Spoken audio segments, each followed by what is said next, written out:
কোরআনে কারিমের প্রায় 918 জায়গায় আয়াতের বিরুদ্ধে ওরা কথা বলেছে। আলা লাহুল খালকু ওয়াল আমরু, আল্লাহ বলেন এই জমিন আমি বানিয়েছি, এখানে সিদ্ধান্ত চলবে আমার। আর ওরা বলছে দেহ আমার, সিদ্ধান্ত আমার। দেহ আপনার মানে আপনার বাবা মা এ দেহর মালিক না। আপনার বাবা মা শুধু বিছানায় ছিল, এতটুকুই শেষ। বাকি ওই বীর্য থেকে হামজা পর্যন্ত বানিয়েছে কে? দেহ আপনার হয় কি করে?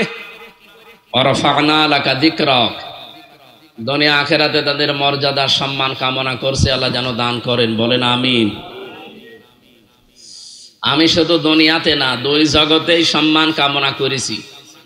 আর যে আয়াত পড়লাম সূরা আলাম নাশরাহ লাকা সাদরাক, এই সূরার 4 নাম্বার আয়াত। যেহেতু কোরআনের আয়াত দিয়ে দোয়া করলাম, এই দোয়া যদি কেউ নিজের পক্ষে নিতে চায়, আমি যেহেতু মুসাফির মানুষ, দোয়া কবুল হবে, আমি অন্তত নবীর হাদিস অনুযায়ী বিশ্বাস করি। আপনারা বলেন বলেন এই হাদিস অনুযায়ী এখন দোয়া যদি নিজের পক্ষে নিতে হয়, নবীজিকে আল্লাহ এই আয়াতটা শুনিয়েছিলেন, ওয়ারফা'না লাকা যিকরাক, হে নবী আপনাকে আপনার সম্মান আমি দিনের পর দিন যত চাই বাড়িয়ে দিই। আমি কি আপনার নাম উপরে তুলি নাই? আয়াতটা নিয়ে চিন্তা করেছিলাম, আল্লাহ কিভাবে উপরে তুললেন। পৃথিবীতে যেখানে আল্লাহর নাম উচ্চারণ হয়, দেখেন সেখানে রাসূলুল্লাহর নাম উচ্চারণের ব্যবস্থা আল্লাহ করে দিয়েছে। এ বাংলাদেশ টেকনাফের শেষ গ্রাম থেকে তেতুলিয়ার একেবারে পঞ্চগড় বাংলা বান্ধা পর্যন্ত 1110 কিলোমিটার। ওই টেকনাফের শেষ গ্রাম থেকে যখন আজান দেওয়া আরম্ভ হয়, পঞ্চগড়ের বাংলা বান্ধা পর্যন্ত আজান শেষ হতে প্রায় 13 মিনিট 10 সেকেন্ড সময় লাগে। আমি হিসাব করে মিলিয়েছি, 1 সেকেন্ডও এর ভেতরে আজান বন্ধ থাকে না। কথা বুঝতেছেন? এই যে 13 মিনিট 10 সেকেন্ড শুধু বাংলাদেশের এরিয়ার ভেতরে, আমাদের চাইতে ভারত প্রায় 29 ডবল। এই বাংলাদেশের চাইতে আমেরিকা 59 ডবল। আপনি হিসাব করেন তো, তামাম দুনিয়া এখন 257টা দেশ আছে। কম বেশি সব জায়গায় আল্লাহর নাম উচ্চারণ হচ্ছে, সাথে সাথে নাম উচ্চারণ হয় কার? আশহাদু আল্লা ইলাহা ইল্লাল্লাহ যখনই মানুষ বলে, পরের শব্দে বলা হয় আশহাদু আন্না মুহাম্মাদান আবদুহু ওয়া রাসূলুহু বা মুহাম্মাদুর রাসূলুল্লাহ। আল্লাহ যার নামকে নিজের নামের পাশে লাগিয়ে একেবারে উপরে তুলে দিলেন, সে আয়াত দিয়ে যেহেতু দোয়া করেছি, সম্মানিত ব্যক্তিবর্গ, শুধু দুনিয়া আমরা চাই না, রব্বানা আতিনা ফিদ দুনিয়া হাসানা ওয়া ফিল আখিরাতি হাসানা। দুনিয়ায়ও কল্যাণ চাই, আখিরাতেও কল্যাণ চাই। এদের মর্যাদা শুধু দুনিয়ায় চাই আমরা? বলেন বলেন উভয় জগতে। এই জন্য আজকের পোস্টারে লিখে দিয়েছেন যে এই মাহফিলে যোগদান করে দলে দলে উভয় জগতের কামিয়াবি হাসিল করুন। এটা বলে না মাইকে? পোস্টারেও আপনারা লিখে দেন, শেষের লাইনে লেখা থাকে উক্ত মাহফিলে আপনারা দলে দলে যোগদান করিয়া দো জাহানের অশেষ নেকি হাসিল করুন, বা অশেষ কল্যাণ সওয়াব যাই বলেন। যেহেতু উভয় জগতের কল্যাণ আমরা কামনা করলাম, এটা পাওয়ার জন্য আল্লাহর পক্ষ থেকে 2টা শর্ত আছে। যদি কেউ পালন না করে, জীবনেও তার জন্য সম্মান বরাদ্দ হবে না। সূরা মুজাদালার 11 নম্বর আয়াতে মাঝের অংশে আছে ইয়ারফাউল্লাহুল্লাযীনা আমানু মিনকুম ওয়াল্লাযীনা উতুল ইলমা দারাজাত ইলা আখির আয়াত। তোমাদের ভেতরে যারা ঈমান আনবে আর ঈমানের দাবি অনুযায়ী যারা জ্ঞান এলেম এগুলো অর্জন করবে, জ্ঞান অর্জন করে শেষ করে দেবে না, এর উপরে যারা কাজ করবে, আমল করবে। আল্লাহ দারাজাত বহু বচন দিয়ে জানিয়েছেন, দিন যত যাবে তাদের মর্যাদা একটার পরে একটা বাড়তেই থাকবে। এখানে প্রথম শব্দই হচ্ছে ইয়ারফা। এটা মজারে বর্তমান ভবিষ্যৎ, প্রেজেন্ট ফিউচার। টাঙ্গাইল বাসী খুব খেয়াল করে দেখেন তো, কোরআনের আয়াতে আল্লাহ দিয়েছিলেন যে দিন যত যাবে তাদের মর্যাদা আল্লাহ বাড়াতেই থাকবে, না শুধু বাড়িয়ে শেষ করে দেবে। বাড়াতেই থাকবে। দুইটা কাল আছে এর ভেতরে। এদের বাস্তব প্রমাণ এখন এই পৃথিবীতে যারা ঈমান আনার পরে এলেম জ্ঞান পাওয়ার পরে তার উপরে কাজ করেছি। আমি কয়েকজনের নাম বলছি, আপনি দেখেন তো মেলে কিনা। শহীদ আল্লামা দেলাওয়ার হোসাইন সাইদি রহমতুল্লাহ আলাইহ, এই কথা বললেন। মুফতি ফজলুল হক আমিনী রহমতুল্লাহ আলাইহ, এই দুইজনের নামই বললাম। বলেন এই মানুষগুলো দিন যত যায় তাদের মর্যাদা পৃথিবীর মানুষের কাছে কমে না বাড়ে? আপনি কি মনে করেন ঈমান আনার পরে যদি কোনো মানুষ এলেম অনুযায়ী জ্ঞান অনুযায়ী কাজ করতে পারে, দিন যত যাবে তার জীবনে তত সম্মান বাড়তে থাকবে। ঈমান অনুযায়ী যদি আমল না করে, এলেম অনুযায়ী ঈমান এনেছে এলেমও পেয়েছে কিন্তু তার জ্ঞান অনুযায়ী যোগ্যতা অনুযায়ী সে কাজ করেনি, দিন যত যাবে পৃথিবীর জমিনে তার সম্মান বাড়া দূরের কথা আরো ঘৃণা তৈরি হবে। এর বাস্তব প্রমাণ বাংলাদেশে মাওলানা ফরিদউদ্দিন মাসুদ। এক কথা বলছেন কেন? আপনি মিলান, লোকটার ঈমান আছে জ্ঞানও আছে কিন্তু জ্ঞান অনুযায়ী কাজ করে নাই। এরকম বহু আলেম দেশে আমরা পেয়েছি যারা জ্ঞান অনুযায়ী এলেম অনুযায়ী আমল করে নাই, কাজ করে নাই, দিন যত যায় পৃথিবীর জমিনে তাদের সম্মান বাড়া না কমতে থাকে। এই জন্য আমাদের সম্মান মর্যাদা নির্ভর করছে এই দুইটার উপরে। ঈমান আনা লাগবে আর ঈমানটা হওয়া লাগবে নির্ভেজাল। আমাদের ঈমান যাদের আছে এটা কি নির্ভেজাল আছে? এখন এই যে যারা লক্ষ মানুষেরা কাবায় যাচ্ছে, আল্লাহ পাক বলেন ইন্না আউওয়ালা বাইতি উযিআ লিন-নাস লাল্লাযী বিবাক্কাতা মুবারাকা ওয়া হুদাল লিল আলামিন ফীহি আয়াতুম বায়্যিনাতুম মাকামু ইব্রাহিম ওয়া মান দাখালাহু কানা আমিনা। সূরা আলে ইমরানের ভেতরে আছে কোন মানুষ যদি কাবায় প্রবেশ করে তাকে নিরাপত্তা দিয়ে কে? বলেন জোরে বলেন। আমার প্রশ্ন, বাংলাদেশ কি কাবা শরীফ? আল্লাহ যে বললেন যারা কাবায় প্রবেশ করে তাদেরকে নিরাপত্তা দেয় কে? বাংলাদেশ কি কাবা শরীফ? তাহলে এই ৫৬,০০০ বর্গ মাইল এটা নিরাপত্তার চাদরে পরিবেষ্টন করা লাগবে না? আমরা নিরাপত্তায় আছি?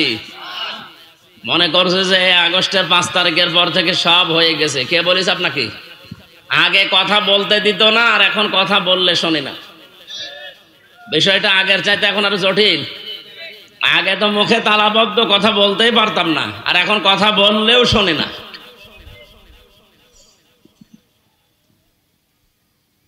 জানেন বাংলাদেশ যেহেতু কাবা শরীফ না, এইটাও কাবা শরীফের মতো যদি করতে হয়, কাবায় কি কি হয় ওইটা এই দেশে চালু করা লাগবে।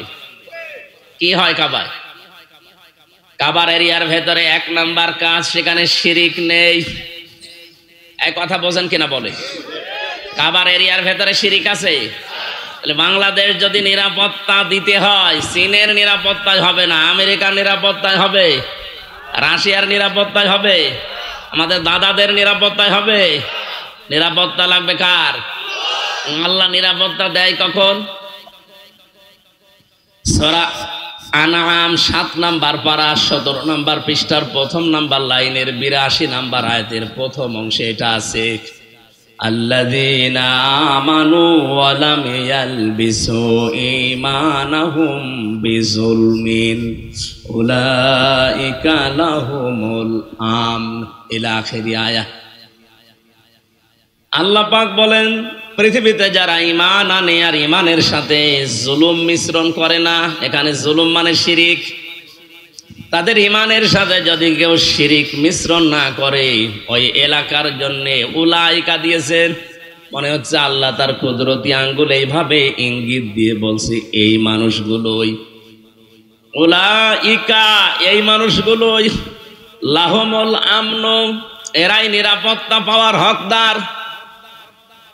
টাঙ্গাইলবাসী মন থেকে বলছি, বাংলাদেশ যদি সত্যিই বহির্বিশ্ব থেকে আন্তর্জাতিক যে ষড়যন্ত্রগুলো চলছে সব কিছু থেকে নিরাপত্তার চাদরে পরিবেষ্টন করা লাগে, মাস্ট বি এই দেশের মানুষকে শিরিক মুক্ত করা লাগবে।